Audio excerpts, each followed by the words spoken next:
بسم اللہ۔ السلام علیکم سر صاحب، قرآن و حدیث کی روح سے بتائیں کہ لوڈو کھیلنا جائز ہے، اور دوسرا تسبیح پہ کرنا قرآن و حدیث کی دلیل سے یا قرآن پاک کی آیت وغیرہ وظائف کر سکتے ہیں تسبیحات پہ؟ نحمده ونصلي على رسوله الكريم، اما بعد، رب اشرح لي صدري ويسر لي امري واحلل عقدة من لساني يفقهوا قولي۔ لوڈو کھیلنے کے بارے میں شیخ عبدالعزیز الفوزان کا فتویٰ آپ کی خدمت میں چینل پر میں نے پہلے پیش کر دیا ہے، امید ہے کہ آپ یہاں اس کو دیکھ سکیں گی۔ شیخ عبدالعزیز الفوزان کا اور علماء کا موقف یہ ہے کھیلوں کے بارے میں مجموعی طور پر، وہ کھیل جس میں کوئی گناہ کا کام نہ ہو، وہ کھیل جو آپ کو نماز سے، آپ کے فرائض سے، آپ کی ذمہ داریوں سے آپ کو روکتا نہ ہو، وہ جائز ہے۔ مثال کے طور پر اگر آپ کیرم کھیل رہے ہیں اور کیرم کھیلتے کھیلتے آپ کی نمازیں ضائع ہو رہی ہیں، وہ جائز نہیں ہے، وہ حرام ہے۔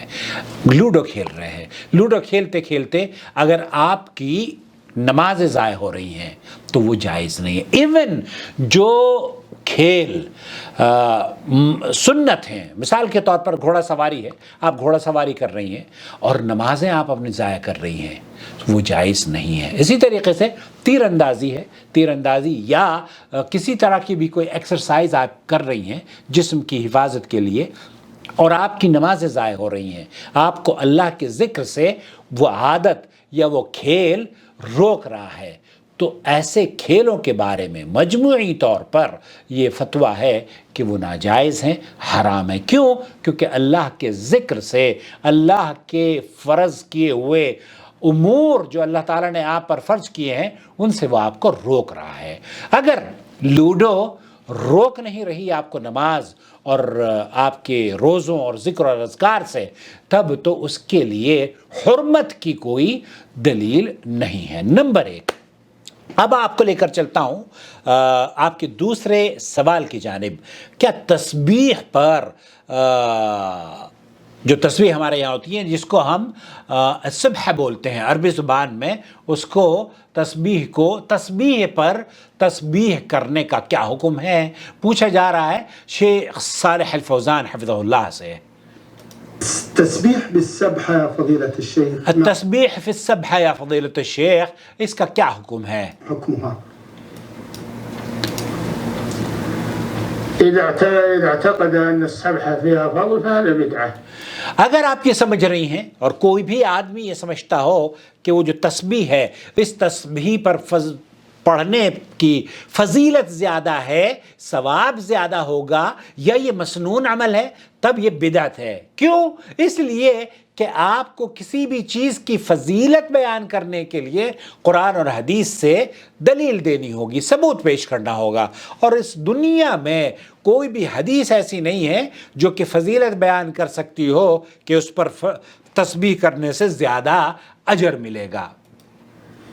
لہذا شیخ صالح الفوزانی فرما رہے ہیں تو اگر کوئی آدمی یہ سمجھتا ہے کہ اس پر تسبیح ذکر کرنے پر، اس دانوں پر زیادہ ثواب ملتا ہے، تو یہ بدعت ہے، گمراہی ہے، اور گمراہی جہنم میں لے کر جاتی ہے۔ البتہ إذا اتخذها من باب عد التسبيح، اگر کسی نے بھول چوک ہوتی ہے اور وہ یہ سمجھتا ہے کہ میں اپنے ہاتھوں کا استعمال کرتا ہوں یا پتھروں پر اللہ کا ذکر کرتا ہوں، یا پھر تاکہ میں صحیح طور پر کاؤنٹ کر سکوں، 100 مرتبہ مجھے لا الہ الا اللہ، کچھ ایسے اذکار ہیں جو کہ اللہ کے رسول صلی اللہ علیہ وسلم نے 100 مرتبہ کرنے کا حکم دیا ہے اور میں 100 مرتبہ نہیں کر پاتا ہوں، تو ایسی صورت میں آپ تسبیح سے فائدہ اٹھا سکتے ہیں، اس میں کوئی حرج نہیں ہے، من باب اس کو صرف اس لیے کہ آپ گن سکیں۔ وإحصاء التسبيح والتكبير والتهليل كما يتخذ الحصى وكما يسبح بأصابعه، جس طریقے سے ایک آدمی اپنی انگلیوں پر کاؤنٹنگ کرتا ہے نا، اس طریقے سے وہ صرف کاؤنٹ کرنے کے لیے، حالانکہ اصل شیخ فرما رہے ہیں کہ اصل تو انگلیاں ہیں، کیونکہ اللہ کے رسول صلی اللہ علیہ وسلم نے انگلیوں پر حکم دیا ہے کہ آپ انگلیوں پر تسبیح کیا کریں۔ هذا أمر مباح. هذا امر مباح. اگر کوئی تسبیح پر کر لیتا ہے تو اس میں یہ مباح ہے، اس میں یہ نہیں کہا جائے گا، کیونکہ اس نے یہ نہیں وہ یہ سوچ نہیں رہا ہے کہ اس پر اس کو زیادہ اجر مل رہا ہے، لیکن وہ یہ سوچ رہا ہے کہ مجھے یاد کرنے میں آسانی ہے. نعم ولا شك أن تركها أحسن. ولا شک، یہاں بہت اہم بات کہی ہے کہ اس کو ترک کرنے میں افضل اور فضیلت ہے. لأن فيها تشبها بالصوفية. وَإِنَّهُمْ تَشَبَّهَ بِالصُّوفِيَّةِ. جو بہت اہم بات شیخ فرما رہے ہیں کہ یہ صوفیوں سے ہی دراصل یہ تسبیحات ہمارے یہاں آئی ہیں اہل سنت والجماعت میں. صوفیوں نے کیا کیا ہے، بڑی بڑی تسبیحیں، موٹی موٹی تسبیحیں، ایسی تسبیحیں آپ کو شاید آپ کی مسجدوں میں نظر آ جائیں گی جو 1-1 لاکھ یا 1-1 ہزار یا پتہ نہیں کتنے کتنے دانوں پر ہوتی ہے، اور اس میں تو آپ بھینس باندھ سکتے ہیں. واللہ صوفیوں کی تو یہ صورتحال ہے. ہمارے برابر میں ایک مسجد تھی، اس میں میں نے دیکھا، جامع مسجد پہ ایک مسجد ہے دلی کے اندر، اس میں فراش خانے پہ بھی میں نے دیکھا، ہمارے صدر کے برابر میں ایک مسجد تھی گھر کے، تو میں جب جاتا تھا تو وہاں سائیڈ میں ایسے لٹکی رہتی تھی 8-10 تو اس کے ایسے چکر پہ ڈال کے اس کو کھونٹی پہ لٹکایا ہوا ہوتا تھا. تو یہ تو صوفیوں نے ہمارے دین میں دراصل صوفیوں سے لی گئی ہے یہ چیزیں. الذين يعتبرون اتخاذ السبحة من شعار العبادة. تو وہ صوفی اس کو شاعر العبادہ سمجھتے ہیں. یہ گمراہیت ہے، یہ گمراہیت ہے. اگر اس گمراہیت سے آپ اور ہم بچ جائیں اور بچا سکیں اپنے بچوں کو، فبیہا، بہت اچھی بات ہے. لیکن بہت سے ایسے لوگ ہیں جو کہ کاؤنٹ نہیں کر پاتے، بوڑھے ہیں، ضعیف ہیں، تو شیخ فرما رہے ہیں کہ انہیں کرنے میں یہ مباح ہے انشاءاللہ تعالی. احسن اللہ علیکم. السلام علیکم ورحمۃ اللہ وبرکاتہ. آپ کا بھائی محمد عاقل، جدہ سے، مملکت سعودی عرب.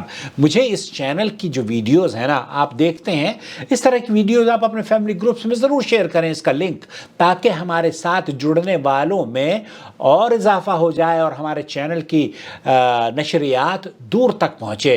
اور جب دور تک پہنچے گی میرے اور آپ کے ثواب میں انشاءاللہ تعالی اضافے کا سبب بنے گی.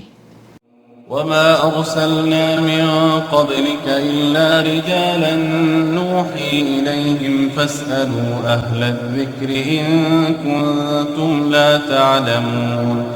بالبينات والزبر وأنزلنا إليك الذكر لتبين للناس ما نزل إليهم ولعلهم يتفكرون. أفأمن الذين مكروا السيئات أن يخسف الله بهم الأرض أو يأتيهم العذاب من حيث لا يشعرون.